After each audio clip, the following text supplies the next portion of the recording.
क्या इस वाक्य को आप आसानी से पढ़ पा रहे हैं? ऐसा तो नहीं है ना कि आप इनमें से किसी अक्षर को पहचानते नहीं हैं। जाहिर सी बात है, सभी अक्षरों को पहचान रहे हैं, पर फिर भी पढ़ना मुश्किल हुआ। ऐसा क्यों? ऐसा इसलिए क्योंकि पढ़ना सिर्फ किसी लिपि में लिखे गए अक्षरों या शब्दों को सतही तौर पर पहचान कर उच्चारण कर देना भर नहीं है। ये एक ऐसी रचनात्मक प्रक्रिया है जिसमें पढ़ने वाले लिखे गए हिस्से पर बातचीत करते हुए उसे समझते हैं, उसका अर्थ निकालते हैं और अपना दृष्टिकोण विकसित करते हैं।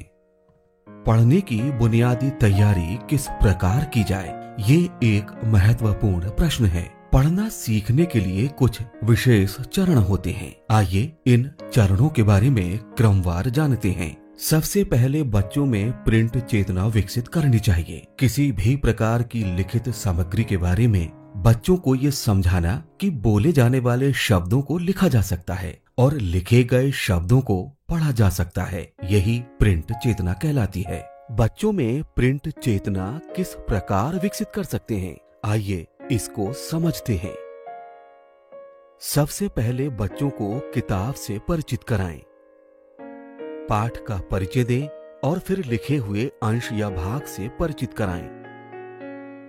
उसके बाद स्वयं पढ़कर सुनाएं। छोटे बच्चों को पढ़ना सिखाते समय किताब में बाएं से दाईं ओर शब्दों को पढ़ने पर ध्यान दिलाएं। इसके लिए हम उन्हें बोलने के साथ साथ शब्दों पर बाएं से दाएं अंगुली रखते हुए आगे बढ़ने के लिए भी कह सकते हैं। बच्चों के साथ स्वयं पढ़ें।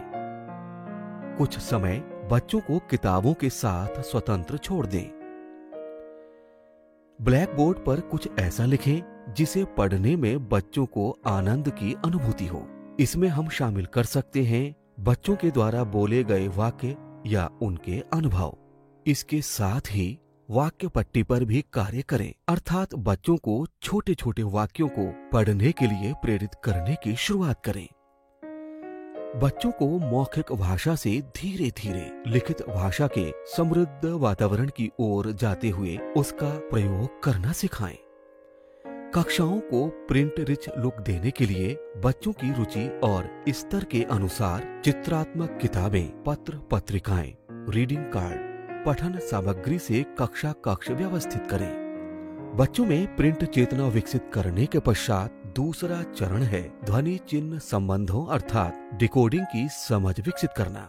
आइए इसे थोड़ा विस्तार से समझते हैं। अक्षर और ध्वनि से मिलकर बने किसी शब्द को प्रिंट से ध्वनि में बदलकर उच्चारण करने की क्षमता को डिकोडिंग कहते हैं।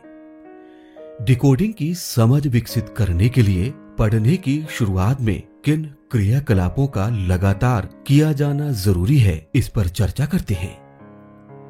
बच्चों द्वारा बोले गए वाक्यों अथवा परिचित परिवेशीय वाक्यों को स्वयं बोलकर उनमें आए शब्दों की प्रारंभिक छोटी ध्वनियों को पहचानना सिखाना, अर्थात परिचित वाक्यों में आए शब्दों से वर्णों की ओर जाना या वर्ण परिचय कराना। इस वर्ण से शुरू होने वाले विभिन्न शब्दों के माध्यम से शब्द की पहली ध्वनि अर्थात पहले वर्ण पर जोर देना, जैसे मटर, महल, मोटर, माता, मगर में माँ। आइए देखते हैं इस कक्षा में इसे किस प्रकार क्रियान्वित किया जा रहा है। ये देखिए ढेर सारे कार्ड है ना, इसमें कुछ चित्र बने हुए हैं, इसे आपको पहचानना है, ठीक? अब बताइए ये क्या है? मछली। मछली, माँ मछली। ये क्या है? मटर। मटर, माँ मटर। ये क्या है? मोर। मोर, माँ मोर। Very good. ये सब किस अक्षर से है? माँ। माँ से ना, देखिए मछली माँ, मटर माँ, मोर माँ, ठीक है? एक और अक्षर देखते हैं, पा। ये सब देखिए ये अक्षर है ना सब में? तो ये कौन सा अक्षर है? पा। Very good. अब एक अक्षर मैं लिखती हूँ, आप भी लिखिएगा। पहले बताइए मैंने क्या लिखा है? ऐसी गतिविधि का विस्तार करते हुए बच्चों से इन अक्षरों से बनने वाले अन्य शब्द भी पूछे जा सकते हैं। इसके बाद बच्चों को वर्ण की आकृति से परिचित कराना। कक्षा में हरी पट्टी पर स्वतंत्र रूप से संबंधित वर्ण की आकृति बनाने के अवसर देना। बच्चों को आकृतियों में अंतर की पहचान करते हुए उसको सिखाना। आकृतियों के ऊपर पेन या चाक प्रवाह के साथ चलाना बताना। अब बात करते हैं कि पढ़ने के कौशल के विकास के लिए पठन सामग्री का चुनाव किस प्रकार किया जाए। पढ़ने का अभ्यास केवल पाठ्य पुस्तकों के साथ ही नहीं हो सकता। इसके लिए बच्चों के आसपास और भी सरल, रोचक और आकर्षक पठन सामग्री उपलब्ध कराने की जरूरत है।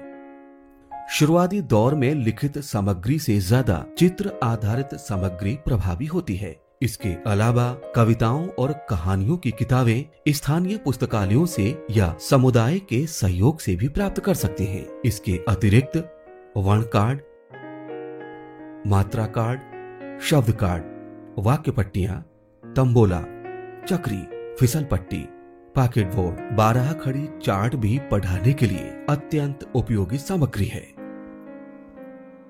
आइए देखते हैं कि पठन कौशल के विकास के लिए बच्चों को किस प्रकार की गतिविधियां कराई जा सकती हैं। बच्चों द्वारा किसी सरल अंश को बार बार मौखिक रूप से बोल बोल कर पढ़ना। मौन पठन, दृश्य शब्दावली विकसित करना।